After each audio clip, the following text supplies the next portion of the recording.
You got to get intense. Stop worrying about what everybody thinks about you. You got to get focused. I mean, really, let me prove to you focus, how easy focus is. Do me a favor. Look around the room right now and see if everything you can see that's brown. Just look for brown. Brown, brown, brown. You got to find something that's brown. Brown, brown, brown, brown, brown. Hurry up. See it, see it, see it. You got some brown stuff? See any brown? It's hard to find brown in here, isn't it? Make some crap up. See some brown. Okay, close your eyes. Close your eyes. Do it. Close them. Close them. Tell me everything you see that's blue. Here's my guess. You saw more brown than blue. Open your eyes back up. Now look around the room and find everything blue in the room. Do you see more blue now? Because guess what? We get what we're looking for. We filter out everything else in our life. You're going to get what you're looking for even if it doesn't even exist. Even if it's not even there. If you're looking for negatives, if you're looking for setbacks, if you're looking to be looked over, you will find it even though it's not supposed to be there. But if you're looking for victory, for winning, for recruits, for people to change your life, for magic moments, you will find them if you're looking for them. I promise you that's true in life. True? Since I met Rod, I've always looked for mentors. Always looked for people to mentor me and grow me. And guess what? I find them because I'm looking for them. I always wanted big-time recruits like the Villalobos or the Charlie A's or the Olsons or players like that. Once I started looking for them, I found them. They were there all the time. How many of you would love a breakthrough? All right. Number one, you got to have a permeating attitude that you're going to win. You got to have a positive outlook. You got to be optimistic. You got to know you're going to win. You got to, right now, you got to say, I'm going to win. I don't mean just this contest. I don't mean the contest. I mean, I'm going to win. I'm going to win. My life is going to win. There's going to be a victorious life here. Because listen to me, the price you pay for losing here is too extreme. You have to carry the burden of failure the rest of your life. You carry that around with you if you fail here. The biggest thing that breaks my heart is you feel this spirit right now. And then when you get back, these dream stealers run into you. And they start to steal your dream. And you quit. You give up. You got to decide I'm going to win. You got to decide that the failure part of carrying failure, you've been exposed to what your life could be. If you fail here, the price is extreme. It's forever. You carry the failure forever. I'm being honest with you. I meet people oftentimes that say, I was in WFG. You really changed my life for this meeting. But. And they put their heads down. They've been carrying it. They carry it. They see these Facebooks and Instagrams and what we're doing. You got to know you're going to win. You got to sell out. Yeah, I'm telling you, you got to become a sellout. You need to sell out. You need to get obsessed. You got to get relentless. You got to be a road dog. You got to get intense. That's what you got to do. You got to put your head down for a 4 to 6 year window. I don't care if you're brand new or you're one of these front rows. We need 4 to 6 years right now, like the best you ever had. You can feel it from me right now. I've been doing this 25 years. I haven't felt like this in 20. This is going to be the best run we've had. We're playing offense again. We're selling the dream again. You can feel it. We got some swagger at this convention, don't we? You can feel it. You can see the videos. We need your best. Let's go on a run. See, we're a family. We're a dysfunctional family sometimes, but we're a damn family. We don't always get along, but at the end of the day, we've done something great together. We've made history together. Biographies and autobiographies, the stories of successful people, unsuccessful people. There's some dramatic stuff, right? Over the last 100 years, it's been written biographies and autobiographies. Here's one of the best, the Bible. The Bible is a unique book because it's got a list of human stories on one side of the ledger, another list of human stories on the other side of the ledger. One's called examples, and the other's called warnings. And here's what we've got to have on biographies and autobiographies, both warnings and examples. In the Bible, the examples, the Bible says, look at these people's lives, follow them, follow their philosophy, follow their advice. Then we got the warnings, right? Don't do what these people did, messed up their life, threw their life away. Vitally important, both sides of the scenario. Now, if your life story ever gets in one of those books, make sure they use it as an example, not a warning. Also, we need balance, both sides, balance, good and evil. Biographies, autobiographies. You need a book on Gandhi. You need a book on Hitler. One to illustrate how high a human being can go, and the other one to illustrate what? How low and despicable a human being can become. You need both sides of the scenario. Next, accounting. Got to have a little, at least primary view of accounting. Kids have got to start learning the difference between a debit and a credit. Next is law. We all need, right, a little bit. You don't have to be a lawyer, but you got to know contracts, what to sign, what not to sign, backups, good advice, how to be safe rather than sorry. All of us need a little law. Not a lawyer, but a little law, especially these complicated days. Everything's in court these days. I learned this the hard way. Company wanted to borrow money a long time ago, up in Canada. Company wanted to borrow some money. The bank said, well, yes, we will loan the company the money if Mr. Rohn will sign personally. And I wanted to play hero, and I knew the company could pay it back.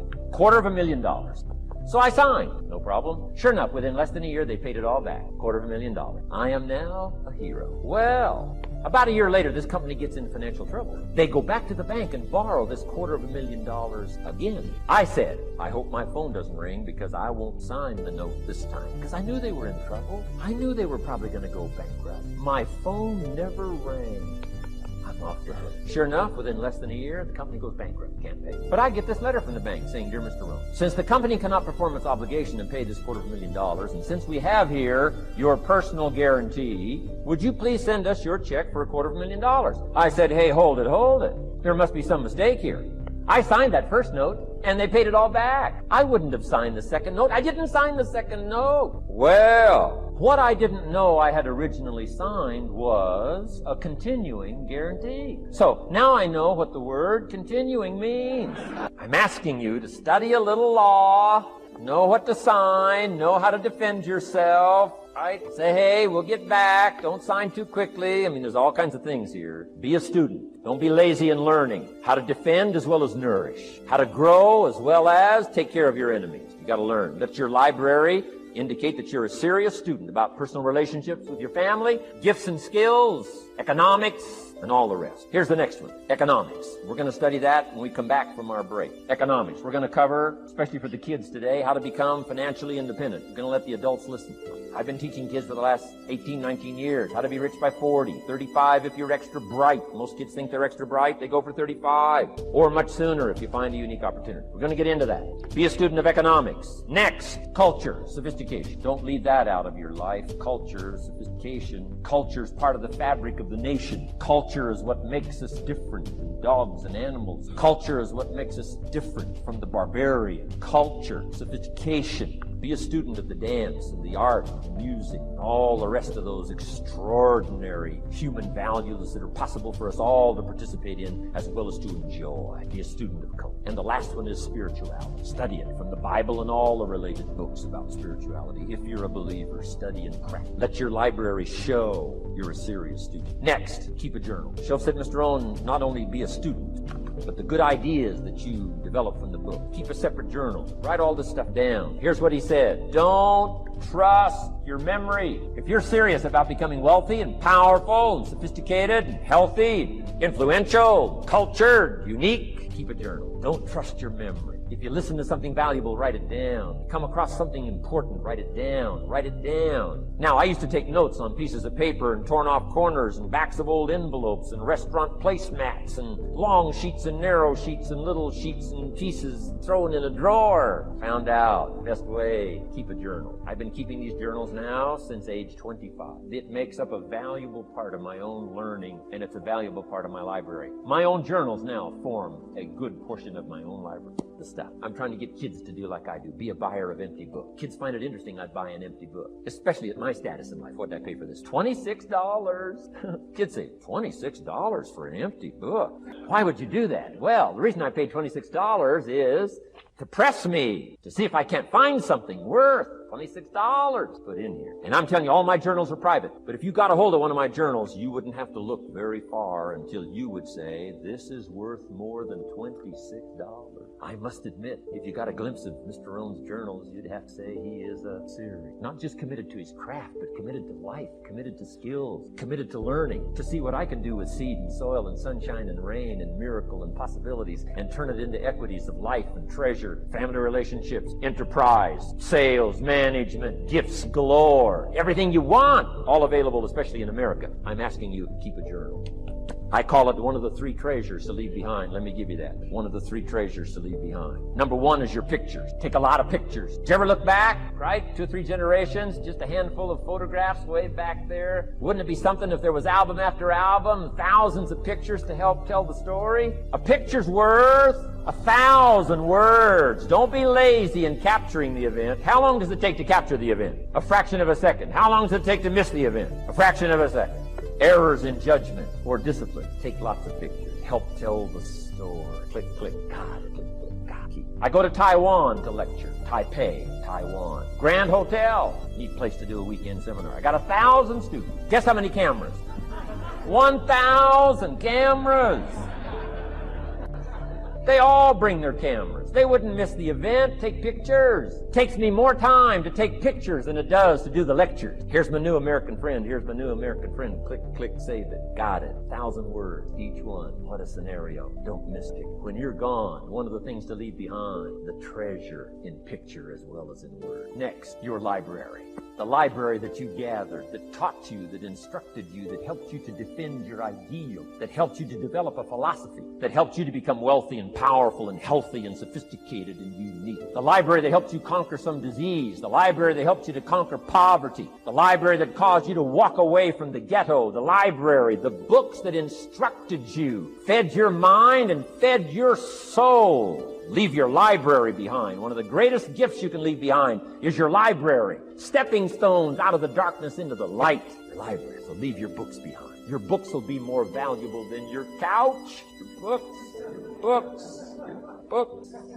And third is your journals. The ideas that you picked up. The notes you took at seminars like this. Wherever you found an occasion to gather something valuable and put it in here so you could go back over it, go back over it. Repetition is the mother of skill. Read it one more time. Learn it one more time. See if you can digest it one more time. Let it coach you one more time. Let it teach you one more time. Let it inspire you one more time. Words are inspirational. The lyrics of a song. And not just read it once. That's why we put our stuff on cassettes so you can go through it again and again and again. If you hear a beautiful song that does something to you, you don't say, well, that's enough. Don't need to hear that again. No. Wouldn't you want to hear it again, hear it again, hear it again? Let it instruct you. Let it feed you. Let it teach you. Take you on wings of emotional journeys. Wouldn't you want to do that again? The answer is yes. That's what's so important. Here's what's important. One of the things to leave behind, that's your journal. All the stuff you took the meticulous time to gather. One of the greatest proofs that you're a serious student. When the challenges of life come your way, you've got to find ways to increase your sense of self-appreciation, because if you don't, you're bombarded with negative stuff every day that beats you down, and you will find yourself unconsciously engaged in self-destructive behavior. If you don't program yourself, life will program you.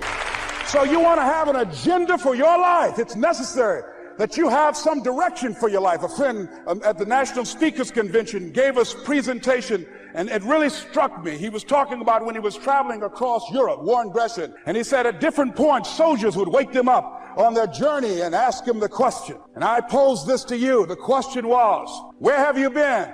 Why are you here? And where are you going? And that's what I ask you. Where have you been? Where have you been up to this point? You look at your life. You look at what you produce. Is it giving you what you want? Are you living on purpose? Are you living your dream? Are you acting on your ideas? Are you doing all you can do? Have you gotten comfortable? Are you procrastinating? Are you evading your own greatness? Are you surrounding yourself with people that can nourish you? Are you challenging yourself? Are you experimenting? Are you learning something different? Is your life an adventure, or is it boring? Where have you been? Why are you here? What brought you here? Investing the time, the money. What brought you here? And where are you going? What is it that you can get out of this session, out of this lecture? That when you leave here, rather than this just being a spectator event, that you got some idea, some dream, that you might have to go back and brush it off and look at it again and say, I've got to do this. This is my stuff. This is what I'm supposed to do. This is why I showed up. Where are you going with your life? What decisions are you making right now as you look into the future? Are you experimenting to find out what other talents and abilities that you have? See, we're in a time right now. The day is gone where you could just go to college and get out and get a job and work 30 or 40 years with job security and retire with a gold watch. The gold watch days are gone. Brand new day. Party's over. So now you have got to be multi-talented and multi-skilled.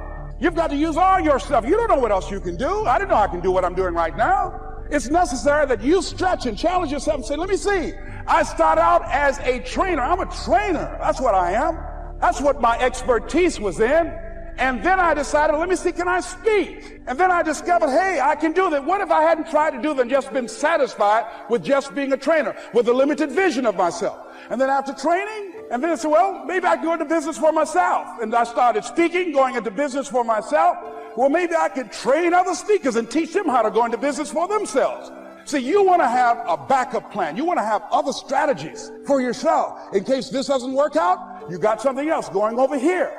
You don't want to ever put yourself in a situation where you have a limited vision and you're only using a limited amount of your talents, of your skills, and of your abilities. And I'm saying to you, it's possible you've got some talents, some ideas in you, your ability to do some stuff that you haven't even discovered yet. And I'm suggesting that it's necessary that you get outside of your comfort zone. It's necessary that you develop some new relationships where you can learn from people. It's necessary that you do reading, that you do research. It's necessary, if you're already involved in some business, that you don't be satisfied with where you are. If you want to make it today, it's necessary for you to constantly look at ways of getting better. Not only is it possible for you to have your dream, and it's necessary for you to challenge yourself to go after it and get better and leverage relationships that can help you get to where you want to go, but it's you.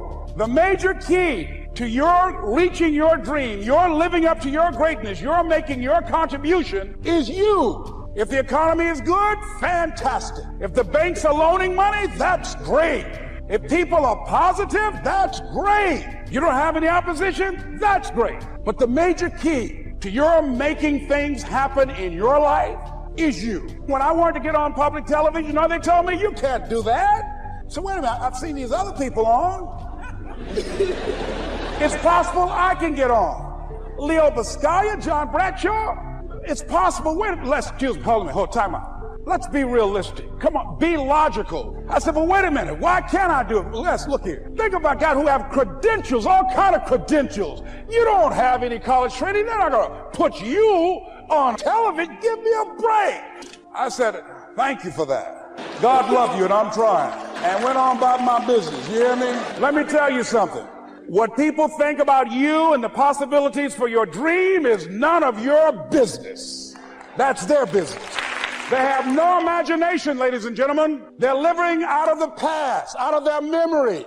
Their attitude is it can't be done because they haven't seen it. They're judging according to appearances. The people that are going to make it in the future, the people that are making it today, let me share something with you. History is being read, but it's also being written by people with imagination.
I recruited Charlie A. on that military base that he drove by on the way to Pelican Hill. On the base, he was in full fatigues. Rich Thawley walked me around his vineyard. I was trying to recruit him. He recruited me. Thank God. And guess what? I found someone. I went, oh, I'm not kidding you. I went, he's like Rod. He sees it. He's like my grandpa. He's like Papa. He sees me. He sees what I can be. He really cares about me. I want to be like him, and he cares about me. He was instantly my leader. And to this day he does. I'm going to get a text message. It's probably already there. I love you. I believe in you. It's the best you've ever done. Thank you. He always does it. He loves me. That's what a leader is. We're looking for those leaders. You got to face your Ray-Rays in life. You got to rise up. You got to make your dreams a reality and live a damn masterpiece. You know this. Now, here's the thing. Couple things. You got to make a decision. Listen to me. You got to make a decision. What's the decision? What's the thing you came here for? Now we're at the moment. The clock is ticking. People say all the time, hey, life is short. Let me tell you something. Life can be long. You bury your dreams. You quit this. Life gets long. See, time's relative. 2 minutes of you being with your sweetie, doing whatever you like to do with them, that can go by quick, right? What's about the last 2 minutes on a treadmill? Does that not seem like it goes by for like 4 hours, right? So if you're enjoying it, it's short. If it's painful, it's long. Life can be long. You want a life that feels like it's flying by. You want a life like I have right now where I go, can I just press pause? Can I just press pause? It's so good. It's so great. It's so rewarding. It's so awesome. But I don't really want to press pause because I know it can get better. So what's the decision? What have you been sitting on? What is it? Is it people are texting me, hey Ed, I submitted my resignation last night. I'm coming full time. I walked away from a 6-figure job. Is that the decision? Is it the decision to finally get serious? Is it the decision to get licensed? Is it the decision to stop worrying about what people think? Is it the decision to become a great closer? Is it the decision to something in a relationship you have you need to get out or into and shake it? Is it a decision to get off of some drug or alcohol you're on? What's the decision right now? What is it? Be honest with yourself. What's the decision? You know what it is? It's sitting right in front of you. You knew it when you came in here, and now me and your family are bringing it back up. What's the decision? What have you been hesitating on? What are you afraid of? Face it right now. What do you need to decide? Is it getting aggressive? Is it believing in yourself? Is it reaching out to somebody? Is it a recruit you've missed? Is it coming full time? I don't know what it is for you. What's the decision? Maybe there's someone in your life that you need to get out of your life. Maybe there's someone you need in it and you need to tell them you love them and get them back in it. I don't know. But I know this. It's only a thought if you don't take an action. The difference between a thought and a decision is an action. So we know and you just decided and you know what it is. You know what it is. You will have really decided if within this next hour you took some step towards it. Something. A note you write, a text you send, a decision you've made, something you do that you follow up with the action to make it real. We will know that if within this hour or in this moment, maybe you just wrote it down. Boom, that's a step. Maybe you've scheduled it. Maybe you've put a date on it. Maybe you're feeling it right now. Maybe you can feel them talking to you right now about it because they know too, because they love you. I want you to think about something real quick. See, there's a book being written about your life, isn't there? Someone somewhere is taking inventory of your life. Don't compare your chapter 1 to someone's chapter 10. You write your own book. And at any moment in your life, you can decide that you want to make this the new chapter. You're literally in your life, you can turn the page. And those previous chapters are your old book. It's like Old Testament, New Testament. Old story, new story. They're connected, they're related, but you can flip the page and you can have a whole new story. If you decided right now, I am literally turning, my breakthrough is I turn the page, and in this second, I start to write the best chapters of my life. You could decide to do that. It would be our honor, our privilege. Your life is precious to me. I prayed for you before I came out here. We love you. You can see the emotion on our faces. You matter. Many of us stopped doing this for money a long time ago. You matter. Your family, your life is our privilege to be involved with it. It's our honor to be any way connected with you, not to do business with you, to do life with you. We want to help you write those chapters. We can help you see what it'll look like. We can give you a peek, but we can't do all the writing for you. You got to decide it. See, I hope you feel like the best chapters of your life are in front of you. I hope you got this sense sitting here right now that, my God, I think I'm changing. I think I'm going to make a shift. I think I'm going to a different life. I think I'm going to write a new chapter. I'm turning the page of my life. It's going to be the best time of my life. How many of you feel that way? Yes? Then guess what? You've had a breakthrough. You had a breakthrough. That's why you came here, was to get to this second, this moment. Now, in that moment, listen close. Can you hear them? What are they telling you? What are they telling you? What are those people telling you? They loved you. They believe in you. They're proud of you. They want you to honor them. They'll be with you all the way. They want you to write those best chapters of your life. See, they know how magnificent your life's supposed to be. They've always seen you since you were a little boy or a little girl. In the Lord's case, before you even came here, He's always seen you in the highest, most possible great version of you. And they want you to do it. I promise you, if you listen, they're whispering words to you of encouragement. You can feel it. You can feel the belief. You can feel the faith. You can feel you turning the page. You can feel the breakthrough. I hope that you feel that in your heart. I hope this experience this week has been life-altering for you. We love you. Now that takes us to the next level. If it's hard, why do people do it? You ask people who do things. Why do they go it? People who climb mountains just for the sake of it. Nobody paying them to do it. Just do it. Somebody said, I'm going to run around the world. He said, well, why would somebody want to do that? I'm going to swim the Atlantic Channel. Why? Why do people do that? I wondered, why would a Nelson Mandela give up 26 years of his life? Why do people do that? Here's what I discovered in high school. High school, I decided I wanted to go out for football. Never forget this. And I discovered why people do things. You know why, ladies and gentlemen? Even though it's hard, it's worth it. It's worth it. See, one day we had Coach Alkin Hepburn had this plaque down there and this wood on the floor, on the ground. He said, Brown, come over here. Had my suit on. I said, yes, sir. He said, I'm going to have old Larry Littles down there. Old big Larry. Yes, sir. Big, fat, sorry Larry. Yes, sir. Brown, I want you to get down bull neck. Yes, sir. He said, I want you to run Larry. I want you to put your helmet right in his pit, right up in his chest and knock him off that board. You hear me, Brown? You can do that. Yes, sir. Can you do that? Yes, sir. I said, hubba, hubba. I said, hubba, hubba. He said, Brown, I want you to knock him off. You're going to make the team. I know you can get him. All right. Look at him. How sorry he is. Knees knocking and everything. I said, yes, sir. Then he went down to Larry. Larry Littles, who played 12 years for the Miami Dolphins, all pro for 12 years. This is a bad, big dude. 250 pounds, strength, agile, and all muscle. He said, Larry, he said, man, you know Brown down there. He's down there talking about your mama and everything. He talked about how fat and sorry you are and how he's going to knock you off this board. Larry now spitting fire and growling and foaming at the mouth. And I'm looking at Larry saying, oh, hubba, hubba. He said, look at that fool down there growling. He told me he's going to scare you that you're going to leave. Are you going to leave? No, coach, I ain't going to leave. Go down there and knock him out the park. Boy, coach got back. He winked at me. Go get him, Brown. I went hard. I ran into Larry with my helmet. Larry said, boom. I don't know where I landed. When they woke me up, I said, can y'all take this helmet off me for a minute? I said, y'all got any more positions out here? They said, like where? I said, don't y'all need an announcer? I said, Brian, where you going? I was crying. They said, man, some girls over there. I said, I don't care, man. I'm hurt. I said, that fool almost killed me, man. He said, Brian, you quit, man. I said, yeah. I said, what? I said, it ain't worth it, man. No, it ain't worth it. Y'all go ahead. Y'all crazy. I'll be your announcer, man. I was calling the game. I was up there in the booth. Call good games, too, because the pain wasn't worth it. And I'm saying to you, you know why people do what they do? The people who go after their stuff, what makes it worth it? It's got to be your passion. You got to love it, ladies and gentlemen. You got to love it. It's got to be what you are supposed to do. You want to sing, and even though they want to invite you to Carnegie Hall, you're going to sing to anybody that listens to you, including singing to yourself. I used to talk to my plants when nobody else would listen to me.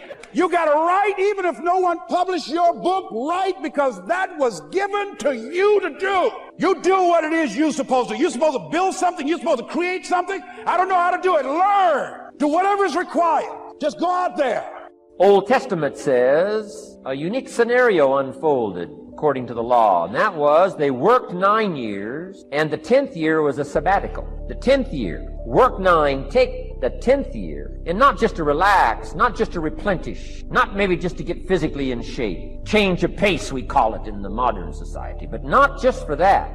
I'm sure that in ancient days, that sabbatical was to go over the last 9 years, what went right and what went wrong, and what worked well and what didn't work well. And how did you grow and how did you learn? learn and how did you change and what have you got now after 9 years that you didn't have at the beginning of the 9 years. See, that's so valuable. A sabbatical, some time. There's also something to be said for solitude when you reflect. Sometimes you can reflect with somebody. Husband and wife reflect on the past year, right? Parents reflect with their children on the past year. How did we do it and how didn't we do it and how could we improve? Colleagues can reflect with each other. But now here's one of the most important. You got to learn to reflect with yourself. There's something to be said for solitude. There's something to be said for taking those occasions to shut out the world and shut out everything else for a while. I've got a motorhome. That's how I do it. With my motorcycle on the back. And I head for the mountains and ride the Jeep Trail, where there's very few human beings on the Jeep Trail, or out in the desert somewhere. It's called my time to get away. When you live a very public life, you treasure solitude, a chance to reflect, go back over my life, go back over my skills, go back over my experience, alone. There are some things you need to do alone. Ponder, think, wonder, read, study, absorb, soak in, see if you can't become better this year than you were last year, better the next 9 than you were the first 9. Solitude. There's even a more modern advice that says, go to the closet for time of meditation, time of prayer. Go to the closet. Closet meaning what? Away. And there's even a graphic description of the away. It said, enter into your closet and what? Got some students here, I'm sure. What? Close the door. For what? Just to shut out everything. Life is experience, and touching and seeing and looking and doing and acting and disciplines and all the stuff. But sometimes, this is where this reflecting is so important, to shut the door. Just shut the door and wonder, prayer, contemplation, thinking, and let things move in to your consciousness and awareness that no other way can it be done, right? Flying down the freeway, I'm telling you, it's difficult to get through. So many things to do, it's difficult to get through. But times of solitude, times to reflect. So this is so valuable. Learn to reflect. Now here's why it's important to reflect. To make the past more valuable to serve you for the future. Here's what's really powerful. Learning to gather up the past and invest it in the future.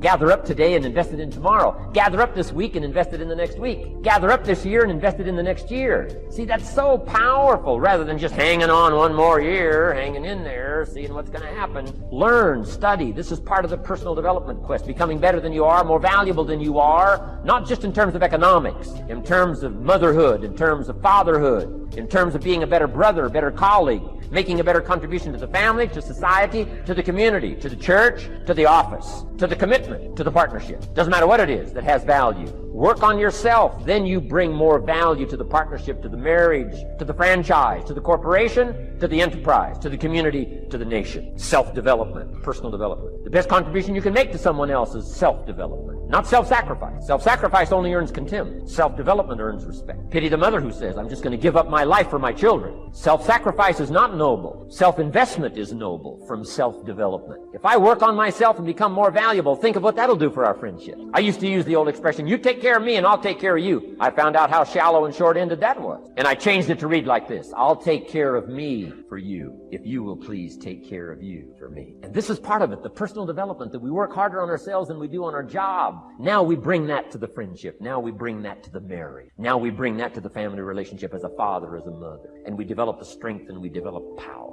And it takes, I think, this scenario of discipline, these abilities, to acquire those gifts and those skills, that value, so that we bring more. The more successful a person is, the less that person makes excuses for anything. Now, this disease of excusitis comes in several forms.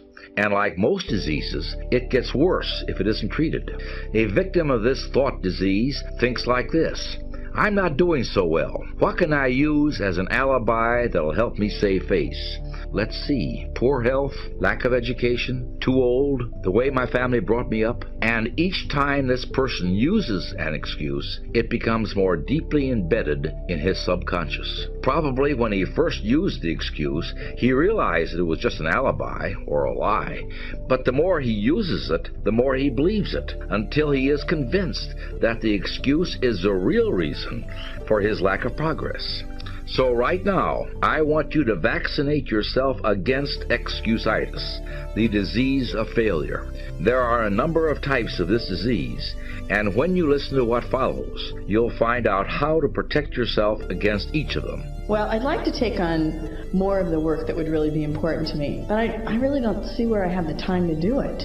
I'm really rushed now just to finish the work that I already have. I can't imagine how I would find more hours in the day to finish more work. First, let's deal with what may be the most common form of excusitis: time. You hear this one everywhere. I don't have time, or not now, I'm too busy. People who make this excuse are saying, it takes every minute I've got just to keep up. So how do you expect me to put out the extra effort it takes to get ahead? But there's a basic fallacy in this excuse, and this is it. Everybody, whether you're the president of a big company or the paper boy, everybody has exactly the same amount of time. You and I both have 24 hours a day, 168 hours a week, no more, no less. The question is, what do you do with your time? Most people spend about 51 hours a week sleeping and about 50 hours a week at work, counting commuting time. So far, that's 101 hours. On average, people spend about 15 hours a week eating, figuring 2 hours a day for breakfast, lunch, and dinner, and a few minutes here and there for snacks. That's 116 hours.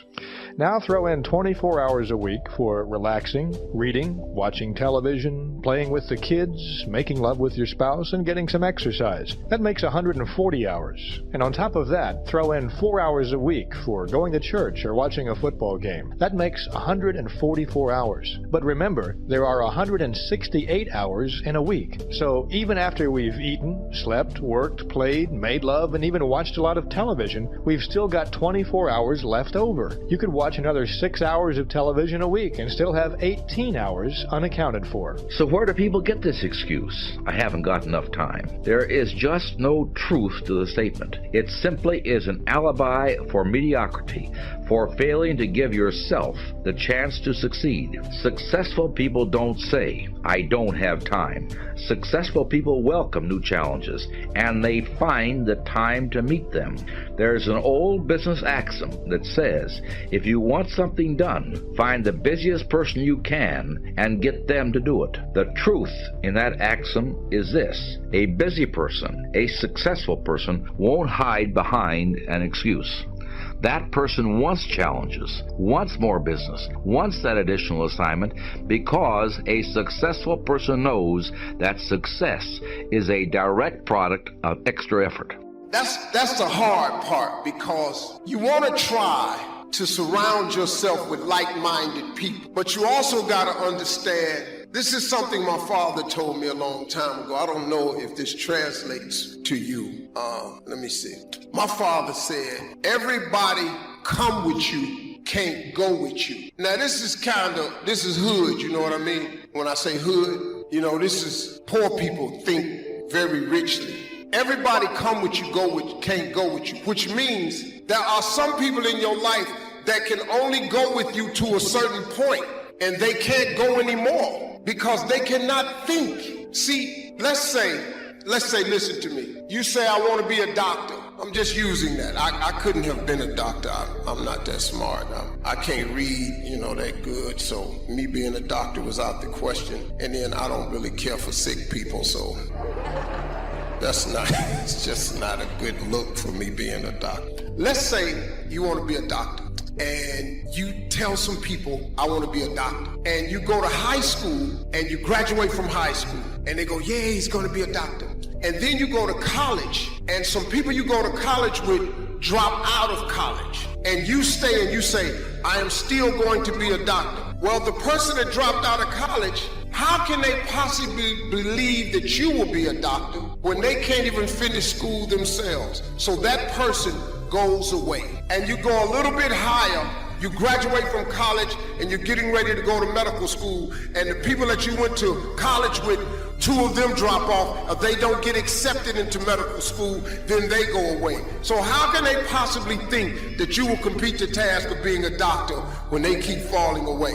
See, it's like this. Let me show you something. When a rocket ship takes off, back in the old days, there was 4 tanks of gas connected to this rocket ship. 4. In the USA at Cape Canaveral, Cape Kennedy, and they go 5, 4, 3, 2. And this rocket starts blasting up. It takes 4 tanks to get the rocket off the ground. But as soon as it comes off the ground, 2 of those tanks stay on the ground. Then as the rocket ship goes higher, back in the day when they used to show the rocket ships taking off, you see it getting high into the sky. You see 1 more tank fall off into the ocean. It falls into the ocean. Now there's only 1 tank In order for this rocket to get into orbit, in order for you to get to where God wants you to go, eventually you will have to lose the other tank so that you can get into orbit and start orbiting the Earth. If you do not get rid of the tanks along the way, you will be too heavy.